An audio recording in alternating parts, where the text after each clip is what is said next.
আপোনালোকে বাৰু depression, anxiety নাইবা মানসিক চাপত ভুগি আছে নেকি?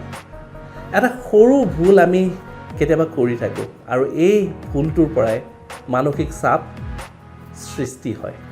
প্ৰায় সময়ত দেখা যায় যে আমি কাৰোবাৰ ঘৰত গ'লে বা ক'ৰবাত গ'লে আমাক পানী যাচে আৰু সেই পানীগিলাচ আমি আধা খাওঁ, আধা তাতে এৰি দিওঁ। নাইবা কেতিয়াবা ৰেষ্টুৰেণ্টত গ'লে ক'ৰবাত গ'লে আমি পানীৰ বটল কিনো, অলপমান পানী খাওঁ, তাৰপিছত বাকীবোৰ পানী পেলাই দিওঁ বা নষ্ট কৰোঁ বা পানীখিনি এৰি থৈ আহোঁ, বটলটো এৰি থৈ আহোঁ। তেনে একেবাৰে নকৰিব, কাৰণ পানী চন্দ্ৰৰ প্ৰতীক আৰু যেতিয়া আমি পানী অপচয় কৰিম বা নষ্ট কৰিম বা ৱেষ্টেজ কৰোঁ, তেতিয়াহ'লে চন্দ্ৰ দুৰ্বল হয় আৰু চন্দ্ৰ দুৰ্বল হ'লে মানসিক চাপ বাঢ়িব, ডিপ্ৰেশ্যন বাঢ়িব, এংজাইটি আহিব।